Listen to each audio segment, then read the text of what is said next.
Pada siang hari yang berbahagia ini, saya ingin menyampaikan hal yang berkaitan dengan perpindahan ibu kota negara.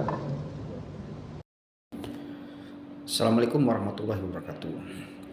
Terkait dengan ibu kota Nusantara yang saat ini sedang diwujudkan oleh pemerintah Presiden Joko Widodo dan Kiai Haji Ma'ruf Amin, ya, saya melihat bahwa ibu kota Nusantara itu adalah salah satu wujud nyata keseriusan pemerintah ya di dalam membangun Indonesia, ya, dimana kita tahu ada tujuan hal yang ingin disampaikan pemerintah seperti ingin mengurangi yang namanya Gini ratio atau indeks ketimpangan, ya, kemudian juga yang terjadi di Indonesia itu, ya, kemudian juga ingin memudahkan mobilisasi, ya, pemerataan yang ada di daerah-daerah yang selama ini hanya terfokus ke Pulau Jawa, ya, kemudian juga untuk meningkatkan yang namanya lapangan pekerjaan baru, ya, di saat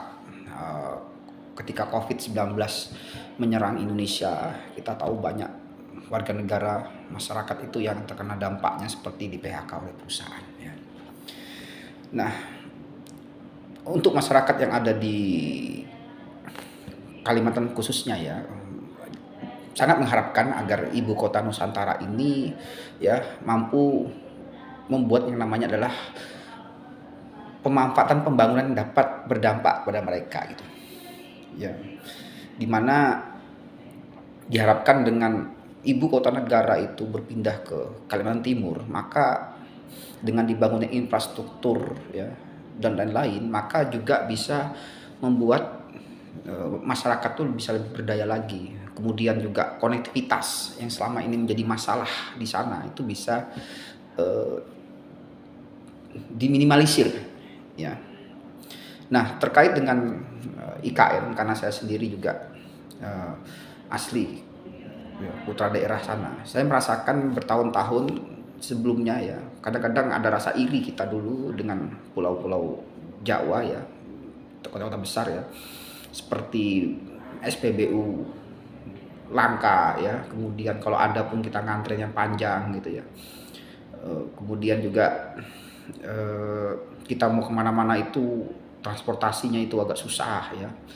Nah, diharapkan dengan ada IKN ini, warga masyarakat Kalimantan Timur yang selama ini sebagai penghasilan PAD-nya juga tinggi, itu juga bisa merasakan dampaknya langsung, ya.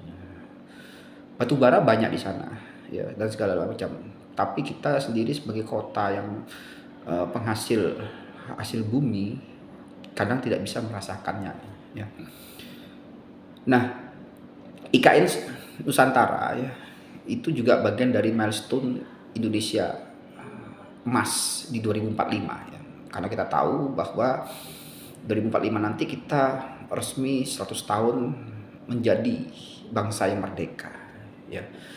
Sehingga diharapkan dengan tidak terjawa sentris pembangunan ini, dengan berpindahnya ibu kota ke Kalimantan Timur, maka Kalimantan Timur dan kota selanjutnya itu juga akan merasakan dampaknya, ya. Dan kita juga berharap dengan ada IKN ini, masyarakat sekitar sana juga bisa merasakan dampaknya juga di dalam perekonomian.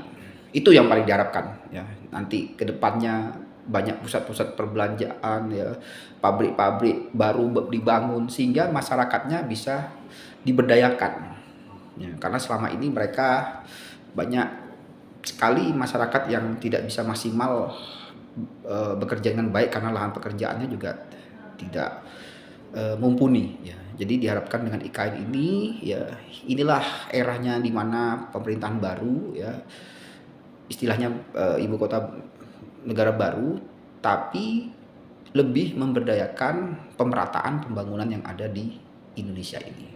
Sehingga kedepannya harapannya Indonesia adalah sebagai bangsa yang besar dan maju, ya, karena McKinsey sudah dari awal dulu sudah membuat perhitungan bahwa kita bisa menjadi potensi bangsa nomor 4 terbaik di dunia terbesar, ya, karena kita ditunjang dengan masyarakat yang besar penduduknya, ya, kemudian tingkat konsumsi yang tinggi. Nah, dengan adanya pemindahan ibu kota ini yang selama ini Jawa sentris, pembangunannya bisa lebih merata ke bagian timur. Ya. Itu harapan saya, ya, sebagai pengajar, ya, dan juga sebagai warga Kalimantan Timur, agar IKN ini bisa berdampak kepada daerah sekitarnya, ya, dan juga bagi Indonesia ini bisa lebih memaksimalkan yang namanya pembangunan yang lebih pemerataan, sehingga diharapkan tingkat Gini ratio kita atau tingkat ketimpangan kita itu bisa lebih kecil, ya, kesenjangannya dan segala macam. Demikian harapan dari saya. Terima kasih banyak. Wabillahi taufiq wal hidayah. Assalamualaikum warahmatullahi wabarakatuh.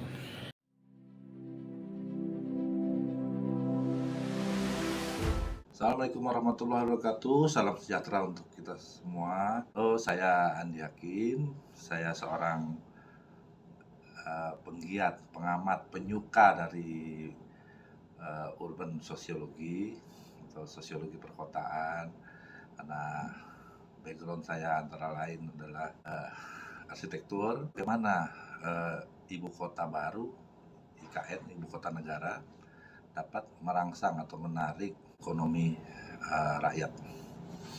Yang pertama, ada beberapa teori untuk menerangkan mengapa sebuah ibu kota harus dipindah dari satu tempat ke tempat lainnya. Pertama, alasan daya dukung.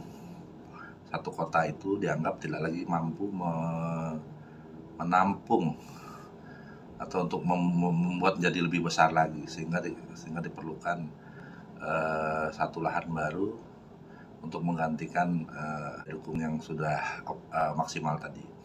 Kedua, kemungkinan kota itu bertahan dari yang disebut sebagai bencana. Bencana ini baik bencana alam maupun bencana sosial.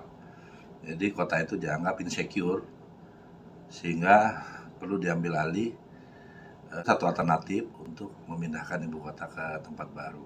Dan ketiga, pendekatan teori aglomerasi. Aglomerasi adalah mengumpulkan modal untuk diletakkan di satu tempat, sehingga tempat itu kemudian nilai propertinya naik. Makanya saya ambil contoh beberapa kawasan pengembangan perumahan. Mereka mengambil lahan-lahan yang di pinggir kota, lalu mereka bangun, lalu mereka masukkan modal, dibangun unit-unit usaha, dibangun tempat-tempat pertemuan, dibangun hotel, dibangun pasar, pusat bisnis, kemudian di situ berhimpun orang, lalu terjadilah aktivitas ekonomi. Kemudian nilai properti di tempat itu naik.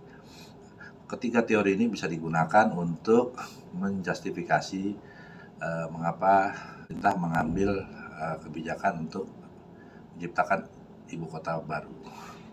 Saya tidak akan masuk kepada mana alasan yang paling tepat atau mana argumen yang sahih, tapi saya akan menilainya mana sih ini kita ambil manfaatnya untuk meningkatkan rakyat dilibatkan di dalam proses bisnis dari munculnya ibu kota baru ini.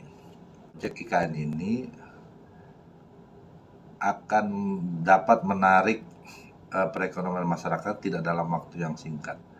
Paling tidak saya memprediksikan seandainya ini jadi dan kick off-nya udah selesai ini nanti tahun 2024 misalnya, ini baru 2054 kita baru bisa melihat di situ ada sebuah kota. Artinya ini tidak boleh dilihat sebagai satu proyek maling kundang ya istilahnya, atau proyek Sangkuriang, atau proyek Prambanan gitu, satu malam selesai.